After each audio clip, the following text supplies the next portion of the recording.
नमस्कार, मी अंजली पाटील. आपल्या सगळ्यांचं खूप खूप स्वागत आहे.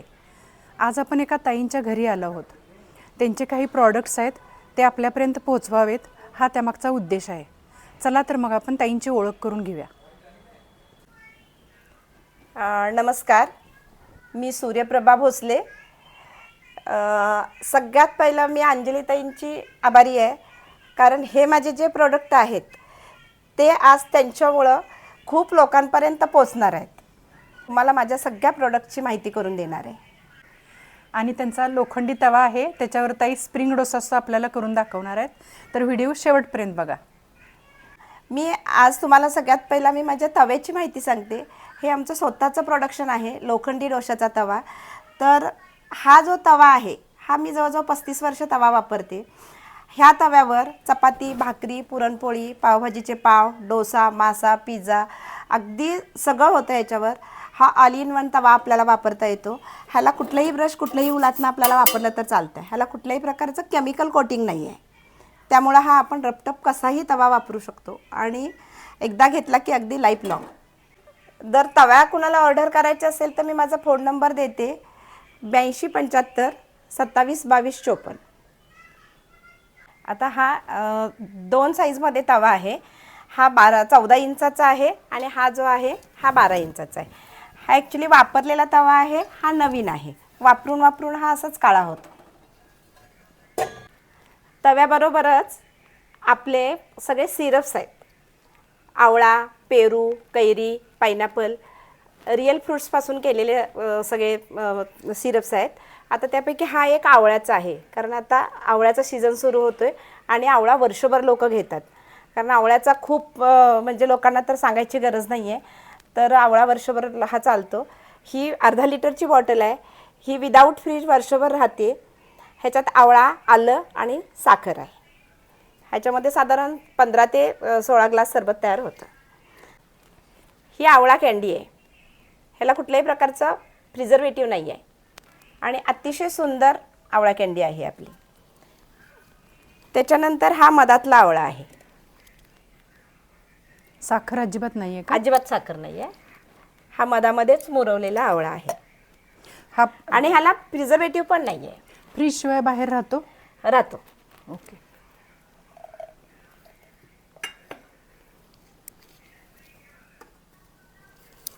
त्याच्यानंतर हा आवळाचा चुंदा आहे. ह्याच्यामध्ये आलं, आवळ्याचा खीस आणि गूळ आहे. ह्यालाही कुठल्याही प्रकारचं प्रिझर्वेटिव्ह नाही आहे. हेही वर्षभर विदाऊट फ्रीज राहू शकतं. त्यानंतर आपली कोल्हापुरी कांदा लसूण मसाला आहे. हा अगदी पारंपरिक, अतिशय सुंदर चवीचा, एक नंबर क्वालिटीचा आपला नारायणी कांदा लसूण मसाला आहे. ही आपली जी कांदा लसूण मसाला आहे हा जर वापरला तर इतर कुठलेही मसाले वापरण्याची गरज नाही आहे. ह्याच्यामध्ये भरलं वांगं, कोल्हापुरी मिसळ, त्याच्यानंतर नॉनव्हेजचे कुठलेही प्रकार अतिशय सुंदर ह्या तिखट वापरल्यामुळे होते. या पदार्थांचे रेट तुम्हाला हवे असतील किंवा तुम्हाला पदार्थ मागवायचे असतील तर ताईंनी सांगितलेल्या फोन नंबरवर तुम्ही कॉन्टॅक्ट करा, म्हणजे ताई तुम्हाला रेट वगैरे सांगतील. ताई, तुम्ही दुसऱ्या गावाला जर कोणी ऑर्डर केली तर तिकडं तुम्ही कुरिअर करू शकता? करू शकता. काहीच प्रॉब्लेम नाही. ओके. सगळ्यात पहिला आपण स्प्रिंग डोशासाठी लागणारी जी भाजी आहे ना ती तयार करून घेऊया. स्पेशली काय होतं आहे, मुलं भाज्या खाल्ल्या जात नाहीत. तर आपण ह्याच्यामध्ये आपली मुलं भाज्या खात नाहीत तर ती भाजी आपण ह्याच्यामध्ये वापरून अगदी सुंदर डोसा आपण करू शकतो. साधारण 3 चमचे तेल ताईने घातलेलं. 3 टेबलस्पून तेल घातलेलं आहे. आपण गॅस मोठा करूयात. आता त्याच्यासाठी लागणारं साहित्य सांगते मी.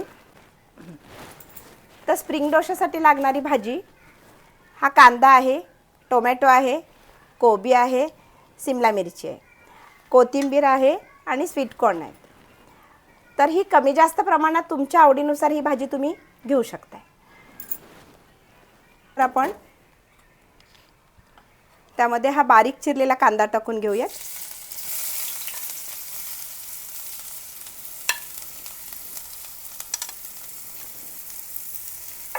ताईंनी सगळी छान अशी तयारी करून घेतलेली आहे. एका टेबलवर मस्त असं सगळं मांडून घेतलेलं आहे. या आधी पण ताई तुम्ही एकदा मटणाचं लोणचं दाखवलं होतं ना कुठल्या तरी माझं चॅनलसाठी? ही टीव्हीला मटन लोणच्याचा कार्यक्रम झाला होता. हां, त्याच्यानंतर आपला होम मिनिस्टर झालं होतं. अमोल कोल्हे होते का? अमोल कोल्हे होते अँकरिंगसाठी. हां, तर हा थोडासा कांदा लालसर होऊन द्यायचा. कांद्यावर थोडंसं मीठ टाकायचं. मिठामुळे काय होतं, कांदा थोडासा मऊ पडतो आणि त्याला छान चव पण येते. आता कांदा लालसर झालेला आहे. आता हा आपण टोमॅटो घालतोय.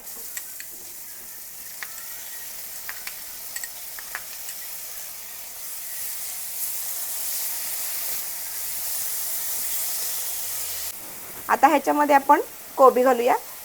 मी मगाशीच सांगितलं होतं की तुम्हाला कमी जास्त प्रमाणात आपण भाज्या ह्याच्यामध्ये घालू शकतो. आपण कोबी बारीक छान चिरून घेतलेला आहे. कोबी थोडासा परतवून घ्यायचा. लगेच तुम्ही शिमला मिरची घातली चालू शकते.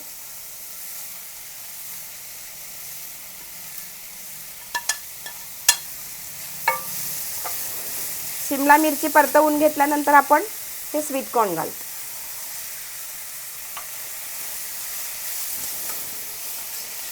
चालेल. आपण अगदी थोडंसंच मीठ कांदा परतवताना टाकलं होतं. आता चवीनुसार आपण भाजीला जेवढं लागणार त्या ह्याला मीठ घालायचं.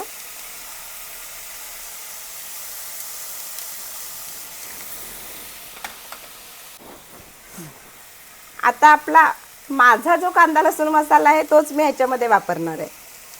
सगळ्या भाज्या एक 5 मिनिट परतून घेतली. 5 मिनिटं परतवून घेतलेत आणि फक्त वाफेवरच ह्या भाज्या शिजवून घ्यायच्या आणि थोड्याफार कच्च्याच ठेवायच्या. पाणी वगैरे घालायचं नाही. साधारण आता ह्या प्रमाणाला मी जो मगातपासून जे घातलेले आहे 2 कांदे 1 टोमॅटो, आता हे तुम्ही बघितलेलं आहे त्या प्रमाणामध्ये साधारण तुम्ही 2 टेबलस्पून हा आता छोटा चमचा आहे, 2 टेबलस्पून आपलं कोल्हापुरी कांदा लसूण मसाला वापरायचा आहे.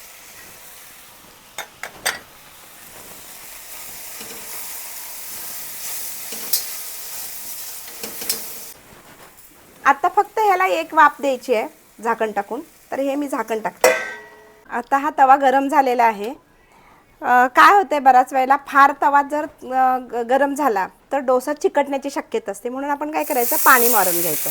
बरेच लोक विचारतात की हा मिठाचं पाणी वगैरे आहे का, तर मिठाचं वगैरे पाणी काही नाही आहे, नॉर्मल आहे. मी आता डोशाचं प्रमाण सांगते. डोशाच्या पिठासाठी आपण काय केले, 3 वाट्या तांदूळ घेतलेत, 1 वाटी उडीद डाळ घेतली, 1 वाटी उडीद डाळ घेतली आणि पाव वाटी मूग डाळ आणि पाव वाटी मसूर डाळ. आता आपण डोशाचं पीठ टाकायचं आणि सावकाश अगदी हा डोसा पसरवून घ्यायचा.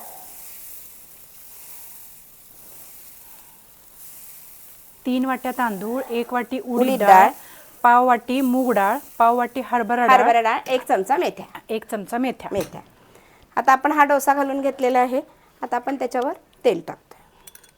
तेल तूप काही टाकू शकता तुम्ही, हे ऑप्शनल आहे. तेल तूप ज्यांना तेल चालत नाही त्यांनी नाही टाकलं तरी चालू शकतं, डाएटवाल्यांसाठी. आता तेल टाकल्यानंतर आपण ही जी स्प्रिंगची भाजी केली ती आपण या डोशावर पसरवून घ्यायची छान. गॅस बारीक केलाय ना? हां, गॅस बारीक केलेला आहे.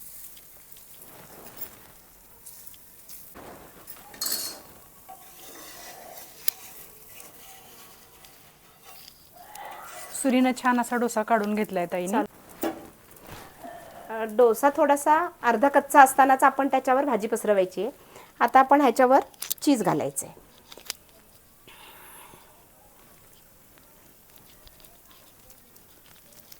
चीज पण ऑप्शनल आहे.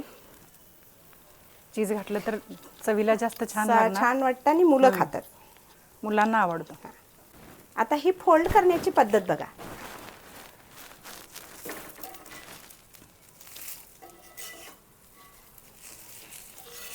आता हा काय करायचं आहे, दोन्ही बाजूनं फोल्ड करायचं आहे.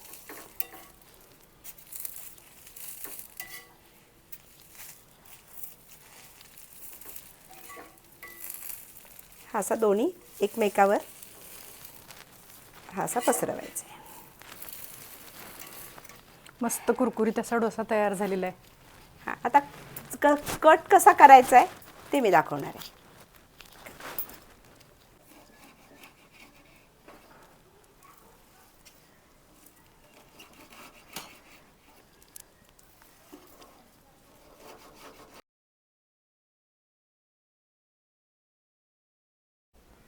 हा आपला मस्त स्प्रिंग डोसा तयार झालेला आहे. आता ताई तुम्ही टेस्ट करा आणि कसा झाला आहे डोसा ते सांगा. ताईने छान गार्निशिंगसुद्धा केलेलं आहे त्याला.